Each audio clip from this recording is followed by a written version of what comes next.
Welcome to Edward Hands. I'm Lyle. I'm Jeremy. And today we're going to be doing Creature Feature Robots. If you're unfamiliar with Creature Features, it's where we take a creature from fiction, history, legend, and talk about how to have them in your campaigns and how to play them as antagonists and how to play them as protagonists.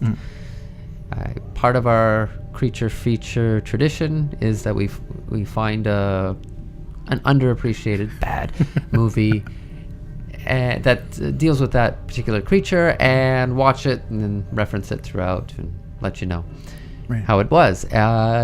So this episode's movie is Saturn 3. Right. The 1980 classic with Kirk Douglas, Harvey Keitel, and Farrah Fawcett. Farrah Fawcett, yeah. Like a lot of bad movies, it has a lot of good ideas that you can incorporate into your game. Not to make it bad, but it actually does a really good job of exploring robots. Oh, yeah. Yeah, or a particular robot. So you've made the decision to have robots in your game. So what questions should you ask yourself? So the first one is who or how were they made? Yeah, so often that's a big motivation for a robot character, finding their creator, Frankenstein's monster, either to kill him or ask him a question. Touching on like Saturn 3, we can see a really good example of not only like who made them, but the kind of the programming or the development process. In Saturn 3, they use, I guess you could say, shadowing, like training the robot. We also see that in Westworld.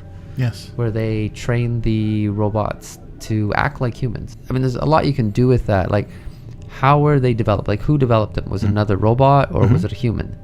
Right. Because if another robot developed or created it, how attached would it be to humans? Because we get it. I mean, we talk about the creator. I mean, it's our chance to be God, having a robot. But then we also worry that our creation will replace us. Yeah. Or seek to become better or see us as less. Yeah, exactly. So the next question would be, how do they look? Because you have, the classic android, which is a human-shaped robot, but I think you have a lot of variation there and a lot of ways to either play a character that's more foreign, more outsider, or more relatable, depending on their appearance. And can you tell that they're artificial, or are they convincingly human, and it's only behavior or certain physical limitations that show that they are machines? Yeah, the Star Wars series shows the two ends of the spectrum with their two main characters, C-3PO and R2-D2. Right. So one looks more human than the other, and one's very functional. Like in Saturn 3, Hector is, it's the demigod series, so it looks like a very, most of it, except for the head, is very human-like, and almost like the old Roman or Greek armor that was molded to show like muscles and that. So it does that to a certain extent, but the head is just like a camera. It's like very, so it is both. You couldn't relate to it as a human at all, or think it's humanoid in many respects, because it doesn't have a face. Right. Yeah, and if you're not limited to a human proportion, you can play with scale as well too. You can have a character that's the actual whole size of a ship, a robotic spaceship, or a robotic insect. And the third question is, what's their role or purpose? Yeah, I think that's what we think of with robots. They're designed for a specific function. Yeah, so we want them to we want to know if they want to go, move away from that and find, some other purpose, or if they're content in that, in the job that they were programmed to do. Yeah, the decision you make there really determines how prominent they're going to be in the story. If you look at a great science fiction series, The Expanse, AI or robots really don't play a part in the story. So I would imagine that they didn't get rid of robots, but robots are in the agricultural industry or in the industrial industry only, because apparently there's not a lot of jobs to do. So so they have that, so they're clearly in the background. Others would have them like in Star Wars, where they very much everywhere, Mm-hmm. and they play a variety of roles, but very much as servants. And that's the purpose, is to serve your role. Right, right. The fourth question that we were thinking of is, how aware are they? Mm-hmm. So this is kind of based on, do they want to become human? Do they know where they came from? Yeah. How close to sentient are they, and how much does that play a role in the character's motivations or kind of their purpose? Yeah, I mean, how aware how much they would rebel against their purpose. So if they're not aware, then they're perfectly content to do any role or purpose. Mm-hmm. You can put them in a very dangerous job, and they don't care, because that's what they're there to do. Mm-hmm. But if they are aware, or they become aware, then they start to chafe or rebel against that purpose. Right. And I think that determines whether or not you're going to have them as a playable character. And Right. if they're not self-aware, I mean, who's going to want to play a robotic arm? It's in a factory. Guys. Guys. It's waving. It's waving. So those are 4 questions you could ask yourself if you're going to include robots in your game. But now we're going to look at some campaigns that you could have that would feature robots prominently. Right. So the first, and probably what you think of the most with robots, is the robot revolt. Yeah. So robots turning against their makers, if their makers were the humans or the main characters of the game. And so that's obviously robots becoming aware and deciding that there is a reason that they are better or superior or should take over their inferior maker. Well, in a sense, I mean, this can actually be, I guess more like a Skynet or a Terminator, where, it's not a very sympathetic, sympathetic antagonist. But then you can look at something more like Blade Runner, where there is like a little revolt going on. But maybe you think that no, they're in the right. They should be revolting. They should be equal. I mean, and how widespread is the revolt? Right. Next up is robot invaders. An alien or outside, robot force. So obviously very different from humans or whoever they're facing, and bringing with them, similar to the revolt, the idea of, we're coming to eliminate you, or we're coming to learn from you, we're coming to steal from you, whatever. Yeah, and who made you, and how are you made is an important question there. That idea is good, where the robot invaders come back, and who sent you? And actually, wow, if it was the robots we made, a millennia ago, right? And now they've come back for payback. Yeah. Or, I mean, were they made by an alien race, and they're using them as an advanced army? Right. You can have like that fun action of the invasion. I mean, if they take over, and then you can play that, living under occupation and breaking free. But there's also the idea, like, you beat back the invasion, and it's like, now we gotta find what sent it, because it could be another wave. Yes. Yeah, this is just the beginning. Yeah. The next idea for a campaign would be robot servants. So playing as robots with very specific programming, or working under someone, and in a way either being happy and content with that, and helping fulfill some human or some alien's purpose, or some job that they've set out for you, or to rebel against that again, or kind of. Okay, a servant, it doesn't necessarily mean that you're going to be delivering, setting the table and cooking for them. I mean, you could have you could be the diplomat. Right. Or co-pilot, or Yeah, absolutely. I mean, you're just very, very good at what you do. Yeah. Next up is a robot explorer, and I mean, you could even, I know they're not actually robots, but like the Mars rovers can give you a good idea. I mean, robots can go where humans can't. Robots maybe aren't limited by time. So if we don't have faster than light travel, you can just send the ship up, a spaceship with a bunch of robot explorers, and in a couple centuries they'll land on a planet and explore. So that could be a lot of fun. Oh yeah.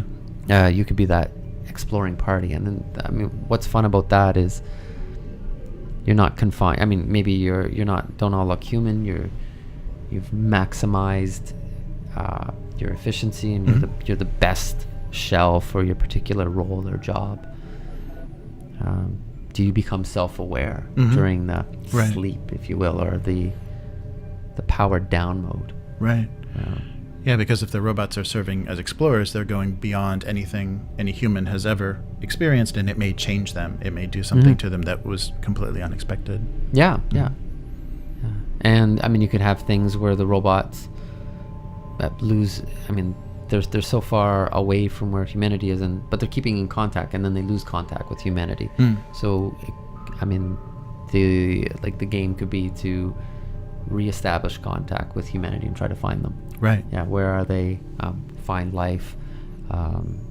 Maybe they get changed by what they've encountered. What would happen if robots created by humans encounter robots that were created by other robots Right. in another society? So I think that could be like a lot of fun. I mean, you don't have a lot of limitations of the human, like playing living race. I mean, you could do your game, you do that particular campaign or that particular adventure, and then all right, go to sleep for a bit. Yeah. Oh, right. And right. exploring at different times. Yeah, that's very true. You can actually out-survive humanity at that point. That would be an interesting element, is that because the robots would be eternal and they came back, if there's a chance to come back to Earth or wherever their origin was, nothing's there. Yeah, I mean, obviously, like, not robots, but Planet of the Apes does that. Yeah, so there's a lot of great questions that you can explore with this campaign. Yeah. Pun kind of intended. Sorry. Right. And another campaign idea would be robot hunters. So I think we've seen that well established in the Terminator films, and the idea of kind of, emotionless, unstoppable, eternally trying to complete their goal of finding you, killing you, subduing you, whatever it is. So that has it's very menacing, and also would work very well both as playing those characters or playing against those characters, because I think it would be very fun to be a band of superpower hunters that had some sort of assignment, robot hunters that had some assignment to do something, and whatever they had no idea what resistance they were going to be facing, and soul is like, we're gonna kill some more people today. All right, let's get this done. A long week. Yeah.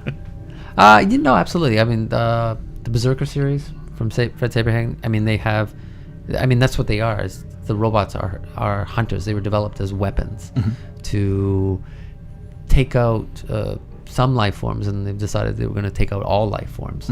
And they span the galaxy. So, I mean, and because they're all different shapes and sizes and forms, they can appear in many different ways. They could look human and infiltrate, or they could just be like a fleet of robotic starships. A lot you can do with that, with these hunters. But they're I guess relentless. They never tire, and you can play on that. And that's why I think maybe robots are so scary. It's just we eventually have to stop, but maybe they don't. Right. Yeah, and maybe the idea of like you can't reason with them. They would just fulfill their programming is pretty terrifying as a hunter. Another campaign, you could do super robots. I mean, you can play like a character like Vision from Marvel, or like the original Human Torch was a robot. I mean, are you an individual robot among a super team? So you dropped into like a superhero campaign, or are the only supers in this world robots? So they have this special, in a sense, elevated status. Right. But they're also maybe servants. Or the programming, or so unlike superheroes where people accept them, and some comics or movies have played, hey, what happens when they break loose? Where the superheroes can get out of control, so they have other people that have to control those superheroes. So so that's one thing you can do. And another, and kind of our last campaign idea, would be soldiers, robotic soldiers, and the idea of war, but through the role of robots. So how, similar to the hunter role, how merciless, how determined, to win that war or to serve their side are they, and what are they facing? Are they facing another side of robots, or is it an imbalanced mismatch, so that you may create, depending on how aware the robots are, how sympathetic they are, they may not be able to continue or agree with the morality of the war, or what they were designed I think for. Unlike more so than hunters, you could definitely see playing the soldiers, where start to question, like, hey, maybe they like it's a great war campaign, you're playing the ultimate soldiers, or do they start to question their programming and they want more out of life? I think how Vietnam versus how World War II you want to play it. Yes. Next up, we'll talk about how to play robots as antagonists. Right. So the first role you would think of, or that we thought of, is the robots as a servant or minion to kind of an evil force or an enemy force. You see that in the Star Wars prequels. Right. Yeah. So they're robotic army, or so just they're supplementing or operating for what is opposing your characters or your party. So artificial assistance. So I think that this probably, you're not with these type of antagonists, you might not be exploring robots so much, but it just gives you, it's a classic thing, right? They're not very sympathetic, right? They're as unstoppable, or as, if you look at the prequels, as inept as you want them to be. Right. Next up is playing like an unstoppable antagonist. Again, this would be your Terminator, where just the fact that it's so much stronger, or even Hector in Saturn 3, even though it turned out to be pretty rubbish. Just kind of knock him over. Well, I guess they didn't work on the balance. I think that would have been, okay, we give him super strength, but zero balance. But so, like you said, he can't, immune to disease, immune to fatigue, immune to many types of weapons, and relentless, unstoppable. And that can be pretty scary, when you think about it. It can, I guess, maximize if you're not, you could have it where its form is humanoid, so there are limitations, or you could say, no, there are no limitations with this, because unlike where we might frown upon min-maxing an antagonist or protagonist with a typical character, with a robot, you should be min-maxing. And another idea for an antagonist as a robot would be a recurring antagonist, a recurring villain. So the idea is that robots can be so long-lived, can live forever, and we don't quite know, what if you destroyed most of a robot, what part surviving would still be able to come back. Like even the Iron Giant. Right. That's right. Oh, spoiler. Oh, man. Right. And how is it going to come back, though? Is it going to come back as the unstoppable killing machine? I hope so. Iron Giant 2, I'm looking forward to. Iron Giant 2, The Reckoning. We see that. And you raised a good point in our other video, where, for example, in Age of Ultron, where the consciousness jumps from robot to robot, so you don't know who's the true Ultron. But you can also do that, like you think you've destroyed the villain, and its consciousness downloads or uploads to another body, another sleeve. And what could be really scary about this recurring villain, it could have like film review. If you look at like a football team, and to see what they did wrong in the plays, they got to look at the film and analyze it. So it has that film, and it's like, okay, this is why I lost. And not unlike a human who can learn from his or her mistakes, not only can it learn from the mistakes, but it can then make improvements to its shell. I think it's the only difficulty with a recurring villain is you don't want to overdo it. You don't want your group, your game group, to be like, again. You don't want to have the fatigue, just the same villain. And you don't want to have the frustration that no matter what it does, I think that's good for a couple sessions, or a couple adventures. But if the players realize that there's really nothing that it can do to destroy this antagonist, then they're just like, what's the point? We give up. So I think you'd have to drop clues of like where is the core. It wasn't in the head, and actually Hector, it wasn't in his head either. Yeah. The fact that they showed where the brain was, but to everybody. I mean, but you probably wouldn't have guessed it was the chest. You might have guessed it was those tiny little eyes on the top. Right. So you'd have to definitely recurring, but to a point where the players can eventually win. Right. Because there are winners in role playing. It's lying to you if they tell you otherwise. And finally, the sympathetic antagonist. Yeah, I think robots work especially well with that because very often they're seeking their purpose, their origin, you know, and also if they're created for a specific role, they're in servitude, and you can, as players, want to, you know, help them, but if what they're seeking is a lot of destruction or a lot of violence in their in service of that cause, I think that's something you can be sympathetic for what they're doing. Absolutely. I mean, you play with. Are they trying to find the maker, or are they revolting against like being servants? I mean, when you watch Blade Runner, when you start to see them more, I mean, unless you don't have a soul, I mean, you start to sympathize with the replicants. They got a raw deal. Right. Yeah, and so when they do revolt, you're like, I can see why you're revolting, and I don't want you to die. I mean, you just want to live longer. So yeah, that is definitely sympathetic. And if they are sympathetic, I mean, probably because they're if they're like a mindless robotic killing machine, then obviously that's not sympathetic. So obviously their awareness, as Jeremy's question was, has reached the stage where it's on par with humanity, or maybe even more than humanity. So it can be reasoned with.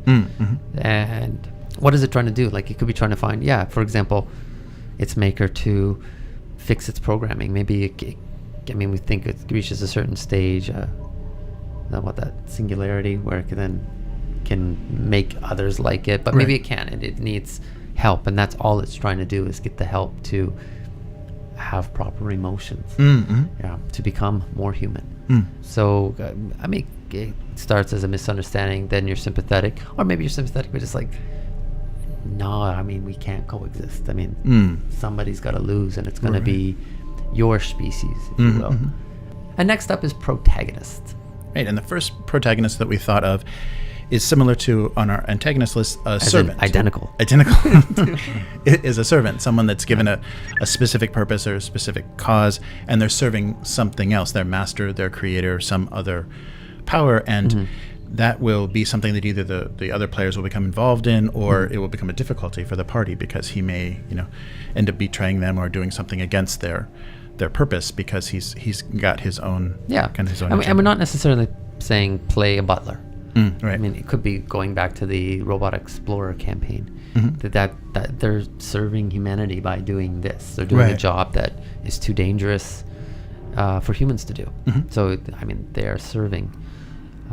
But yeah, that's what it is. So it is where they are definitely accepted the role as second class. And yeah, like Jeremy's saying, you can play it where they're all together as second class citizens, if you will, or they are the servant among a group of non-robot characters. Right. And that can be fun to play. I mean, some people would chafe at that, but some players would really go with that. And then of course we see, you don't want to think about the morality too much in the Star Wars universe and the droids, but a lot of fun is had with like the interplay between C-3PO and Han Solo.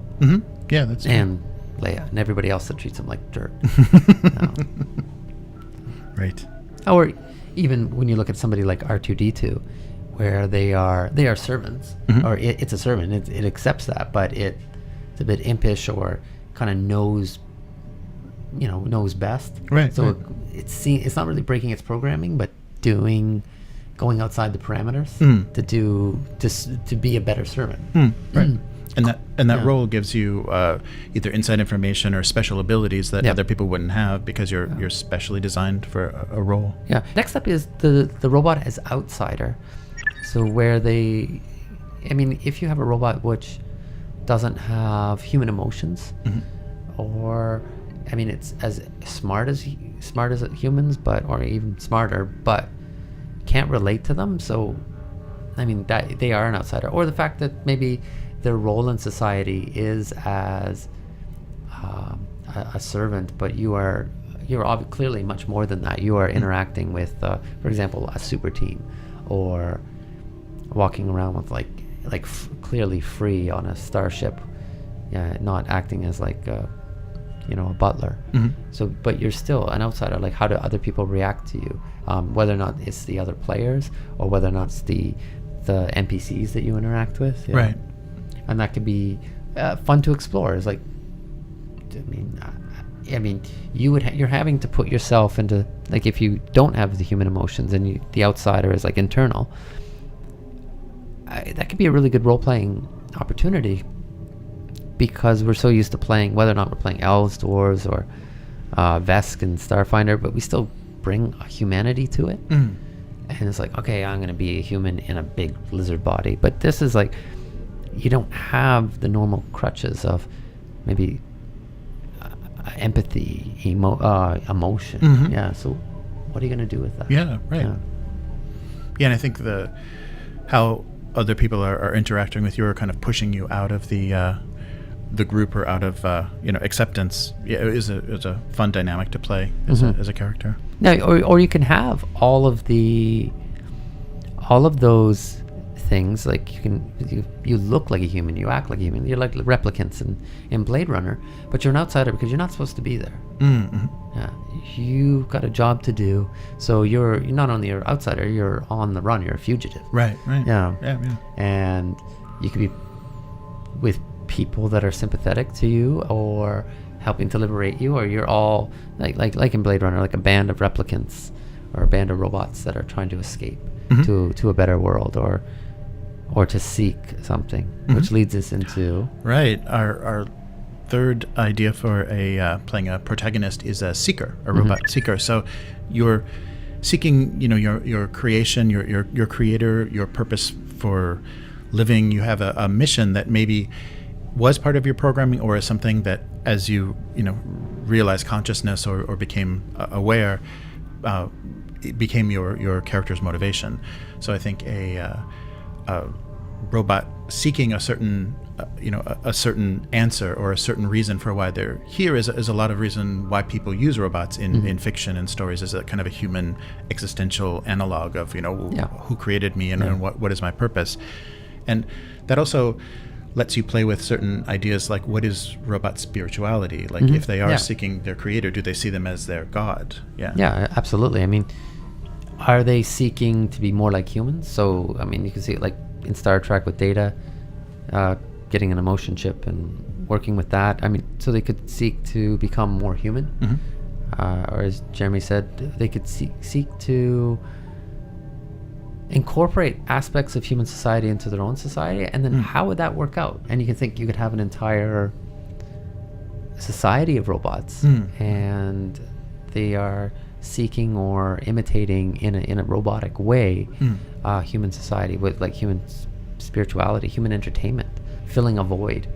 It's like, I'm too intelligent to power down for 14 hours, or I need, or just only do work until I stop functioning. I need something else, because it kind of causes stress on my circuits or whatever, or on my programming. So they seek that, and they seek their place in society. I mean, and you see that like the individual robot, that's very, very powerful and very special. But what is it? Is it a freak? Is it something that can incorporate itself into regular society? Right. So the Seeker is probably the broadest and richest type of protagonist that you could play as the robot. And even if there are robots everywhere, and I mean, they could be seeking the entire robot's place inside. Are they going to coexist? Are they going to supplant? So that's what it could be. Seeking an answer. Yeah, and in Saturn 3, Hector sought his place in society, and his place was Harvey Keitel's place. That's right. So he just took it. Yeah. Yes. And he was seeking his girlfriend, and his girlfriend was Kirk Douglas's girlfriend. Right. So he tried to take her. Yeah. Yeah. The original, so the plot of the story is that robot is, being delivered to this little hydroponic station to replace one of the workers there, because they've been stationed there for 6 years or whatever. And so the robot is replacing one of the human workers, but then the robot actually, is becoming human because of Harvey Keitel's kind of psychosis. Yeah, because of the shadowing. Then Right. it starts to think it's not only was trained by the human or starting to get the intelligence and problem solving, but actually identified itself as that human. Right. So yeah, that's why it's a great question. Like, who made it? A sociopath.